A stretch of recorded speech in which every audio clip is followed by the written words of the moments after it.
उसका अध्ययन निरंतर जारी है। तो अब मंगलाचरण के साथ स्वाध्याय प्रारंभ होता है।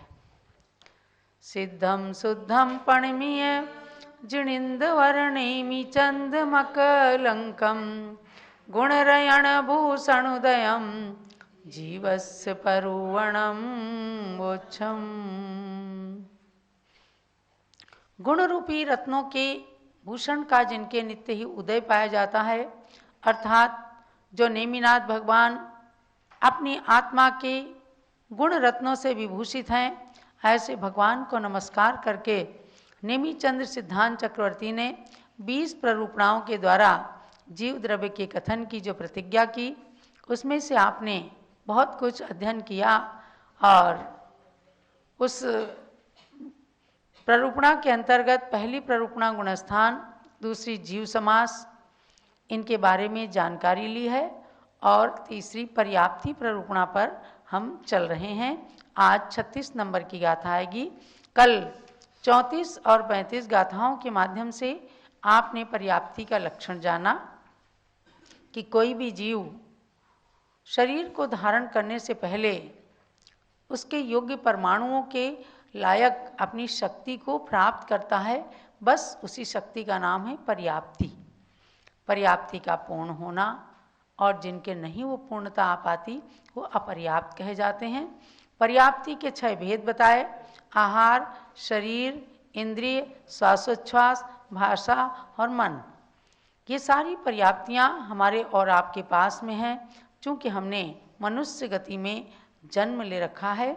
अब इसके अंदर पर्याप्तियों के बारे में आपने जब जाना, पुनः आपको एक बात और जानना है कि अपर्याप्त अवस्था के 2 भेद होते हैं। यानी अपर्याप्त जीवों के 2 भेद होते हैं, एक निर्वृत्त पर्याप्त और एक लब्धे पर्याप्त। 2 भेद कौन से हैं? निर्वृत्त पर्याप्त और लब्धे पर्याप्त। तो निर्वृत्त पर्याप्ति का मतलब है जिनके पर्याप्तियाँ बन रही हैं, अभी पूरी नहीं हुई हैं, किंतु अंतर मुहूर्त के अंदर जिनके नियम से पर्याप्ति पूर्ण हो जाएंगी, ऐसे जीवों को निर्वृत्त पर्याप्त कहा है। चाहे वो समूर्छन अवस्था में है, चाहे गर्भावस्था में है, उनकी पर्याप्तियाँ पूर्ण होने ही वाली हैं, तभी उनका शरीर, इंद्रियां, सब कुछ परिपूर्णता को प्राप्त होंगी। और जिनकी पर्याप्ति ना तो अभी पूर्ण हुई हैं और ना कभी पूर्ण होंगी, पर्याप्ति पूर्ण होने के काल से पहले ही जिनका मरण हो जाता है, ऐसे जीवों को लब्ध पर्याप्त जीव कहते हैं। यानी उनकी पर्याप्तियाँ पूर्ण ही नहीं होंगी, तो ऐसे जीवों को लब्ध पर्याप्त जीव कहते हैं। तो ये बात आपको विशेष रूप से जाननी है। अब इसके आगे 36 नंबर की गाथा में क्षुद्र भावों की संख्या कही है, यानी कि जो ऐसे जीव हैं जिनकी पर्याप्तियाँ पूर्ण नहीं हुई हैं, ना पूर्ण होंगी, केवल जन्म मरण करना ही जिनकी नियति होती है, ऐसे लब्ध पर्याप्तक जीवों की क्षुद्र भावों की संख्या बताई जा रही है।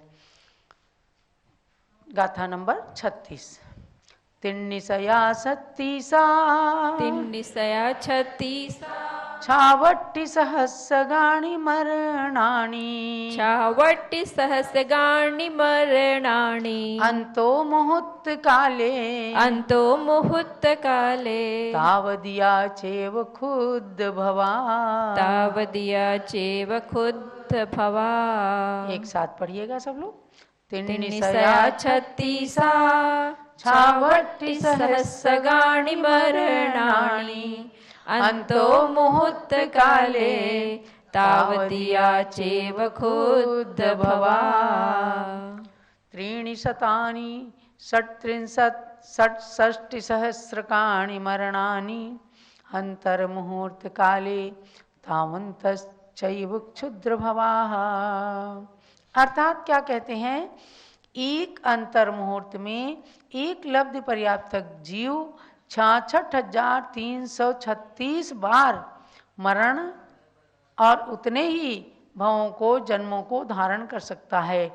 66,336 क्या होता है संख्या, सुन करके भी आश्चर्यचकित हो जाएंगे आप कि ये क्या कह रहे हैं आचार्य देव।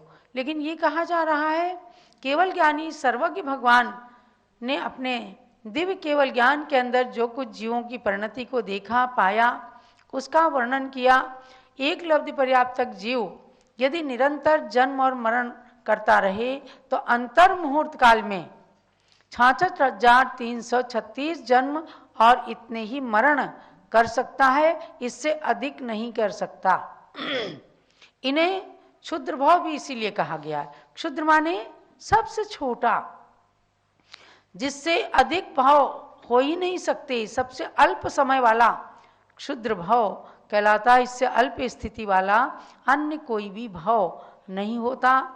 इन भावों में से प्रत्येक का काल प्रमाण श्वास का 18वां भाग है। इसको आपको ध्यान देना है। छह ढाला के अंदर पढ़ते ना, एक श्वास में 8-10 बार जन्म्यो मर्यो भर्यो दुख बार, तहते चय था वर्तन धरे, क्या निकसी भूमि जल पावक भयो, पवन प्रत्येक वनस्पति थयो। बड़ा सार भरा है। पंडित दौलत राम जी ने भी इन सब ग्रंथों का अध्ययन करके ही छह ढाला बताया उसके माध्यम से कि ये जीव चारों गतियों में किस प्रकार से परिभ्रमण करता रहता है। जब भी छह ढाला की बात आती है तो स्मरण में आ जाता है कि आरिका श्री रत्नमती माता जी थी, जो ज्ञानमती माता जी की जन्मदात्री माँ थी मोहिनी, और उन्होंने दीक्षा लेकर रत्नमती नाम प्राप्त किया। मेरी भी जन्मदात्री माँ रही हैं। वो गृहस्थ अवस्था में भी और साधु बनने के बाद भी छह ढाला को पढ़े बिना, छह ढाला को सुने बिना कभी भी सोती नहीं थी। ये हमारे संग में जो बीना दीदी है ना, छोटी सी थी, लेकिन इसको शुरू से उन्होंने कहा बेटी छह ढाला सुनाओ। सुनाते सुनाते इसको पूरा छह ढाला याद हो गया। आज भी याद करती है कि मैं रत्नमती माता जी को छह ढाला सुनाती थी। तो छह ढाला क्यों सुनते हैं, क्यों सुनाते हैं, क्यों पढ़ते हैं? उसके अंदर चारों गतियों के दुख का इतना मार्मिक वर्णन है कि जो छह ढाला को पढ़ करके उन दुखों को याद करके और संभल नहीं सका मनुष्य जन्म में, उसने छह ढाला नहीं पढ़ी समझो। तो उसके अनुसार, इन ग्रंथों के अनुसार ही उन्होंने उसमें दिया है कि एक श्वास में 18 बार जन्म मरण कौन करते हैं?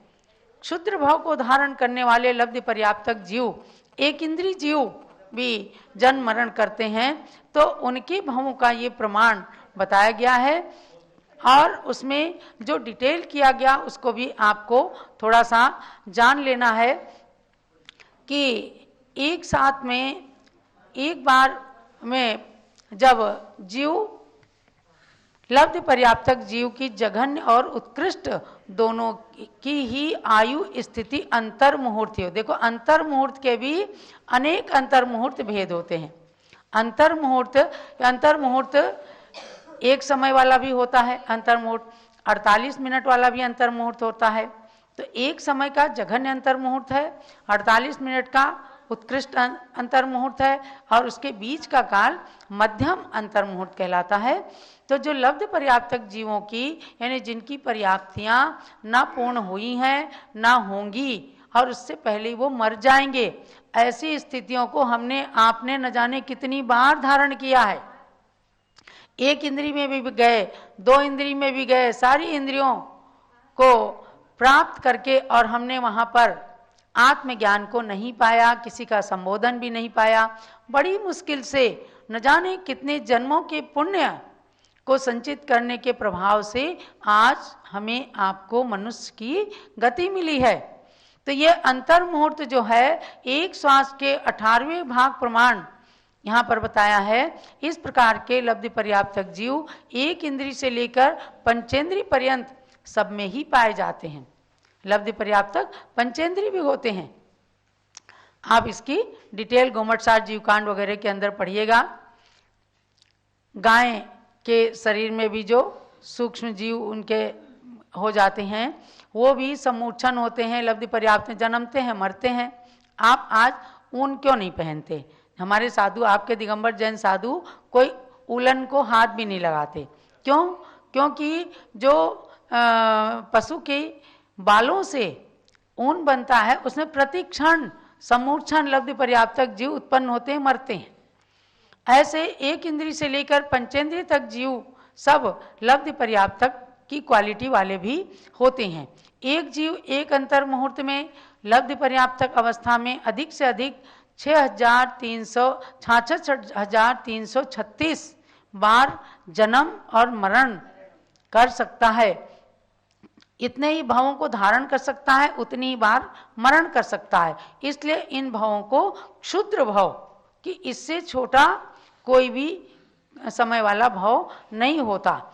इसलिए क्षुद्र भाव का मतलब ही यही है कि इनसे अल्प स्थिति वाला अन्य और कोई भी भाव नहीं होता। और प्रत्येक भाव का काल इसमें श्वास का 18वां भाग बताया है। तब 66,336 भावों के श्वासोच्छ्वासों का जो प्रमाण आया, तो 66,336 को 18 से भाग कर दिया, तब उसमें निकलता है 3,685 सही 1/3, अर्थात इतने श्वासोच्छ्वास के समूह का प्रमाण एक अंतर मुहूर्त होता है।